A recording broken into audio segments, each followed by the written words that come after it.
Hello everyone and welcome back to another AFK Journey video. In this video we're going to be talking about Aurora, and this is the first time ever that we don't talk about should a hero be pulled or passed, because everyone gets here for free all the way to Supreme Plus, but really the question is, should you invest into our exclusive equipment or not? Because of course it's a lot of resources you'll have to allocate in order to upgrade this, and what exactly are going to be the returns when you put those resources in. That's what we're going to talk about today and basically evaluate, is it worth it? Now, Aurora is in the top team for the Doomscourge Dream Realm boss. If you guys watch my video of the top Doomscourge teams, you're going to see all of them are using Aurora because she is the queen of summoners.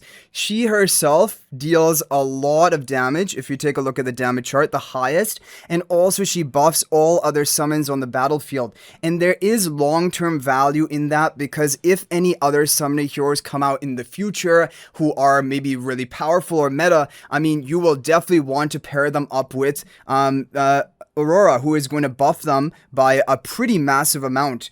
So, but the question is, other than this Dream Realm boss, is she used anywhere else? And in Dream Realm, it's a no. In any other boss, Aurora is not being used currently for Dream Realm. And probably for Endless Difficulty, it's very unlikely that they're going to be used either, until maybe some powerful summoner comes out in the future.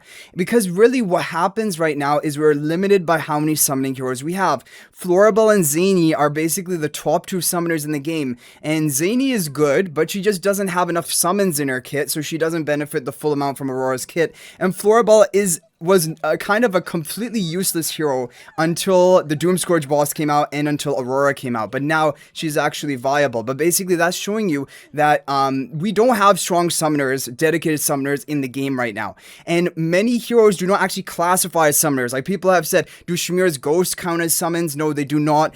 People like Damon Stitchy, does he count as a summon? It doesn't. Basically, the summon has to have a health bar and has to be summoned during the course of the battle. So like even Zany's towers, they are not considered a summon because they're placed at the beginning of battle, so they're not actually summoned during battle. So obviously that really restricts where you can use or synergize Aurora with. However, the thing is that I just have to believe that either this season or coming seasons, we are probably going to get somewhat of a meta summoner. I just feel like this is basically a setup for basically potentially that to come out in the future. And in which case, I mean, then Aurora could get a lot more value across the board. But the problem is, looking at it right now, it's literally only Doomscourge Dream Realm boss. Apart from that, you guys might be thinking AFK stages. Now, Aurora can have some use in AFK stages, don't get me wrong. However, she is by no means a top tier AFK stage hero. The top tier AFK stage heroes, they shine even in the high deficit level of pushes of stages. So I push pretty high up, as you guys can see here, and this is really going to show you just a sneak peek at the top level meta. These are the heroes you're seeing in almost every team.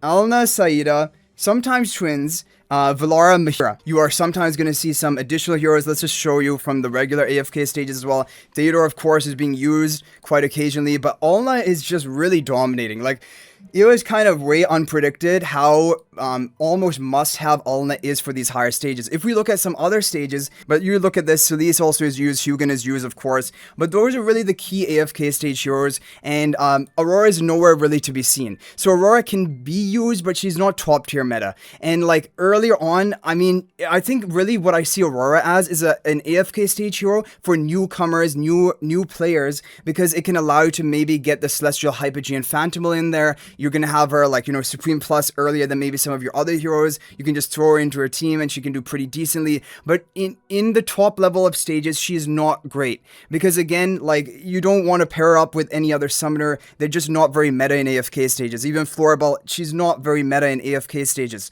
Like, you can force it with Aurora, but like, I mean, you could also clear the stage with a number of different comps, right? So really right now, and now let's talk about PvP. So PvP, Aurora also not having much usage.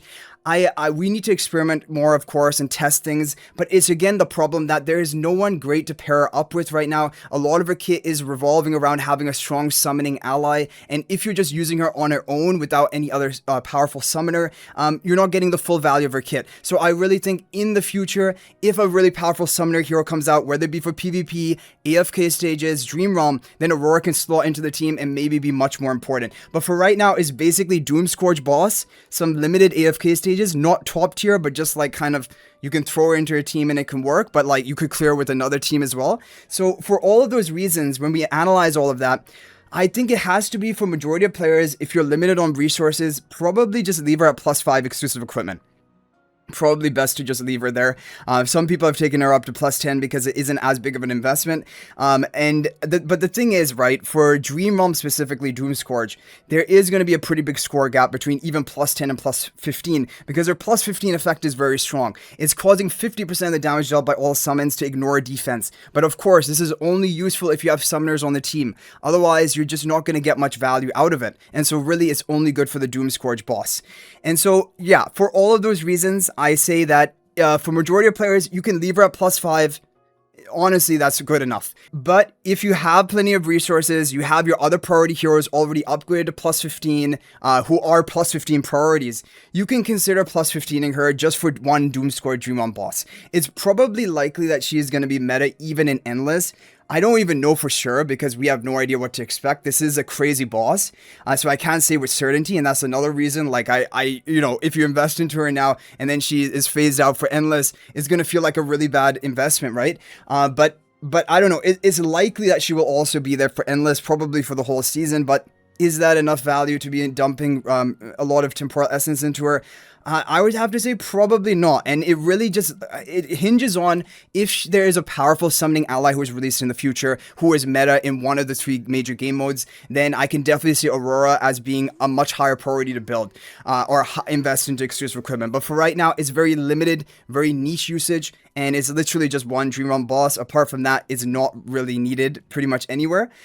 So that is my overall opinion. Let me know your guys' thoughts about Aurora. What are you planning to do with her exclusive equipment? Of course, there's no hard feelings basically if you invested into her. Obviously, it's going to help you in Dream Realm for Doomscourge. There's no question about it. But it's just like, if you're really limited on resources, you have other heroes who need to be +25.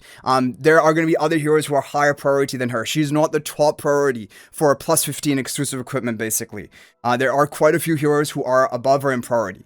So anyway guys, thank you for watching. Let me know your thoughts in the comment section. I hope you guys enjoyed this video, and if you think about making a purchase in AFK Journey, please use my affiliate link for the official Farlight store. This is the best way you can support me and also gain 5% bonus dragon crystals on your purchase. My affiliate link is in the description of this video in a pinned comment, and you can actually bookmark this link in your browser, and whenever you're planning to make a purchase, just return to the bookmark link and make your purchase. It will support me and be greatly appreciated. So thanks for watching. I'll hopefully see you in the next video, and until then, everyone, peace out for now.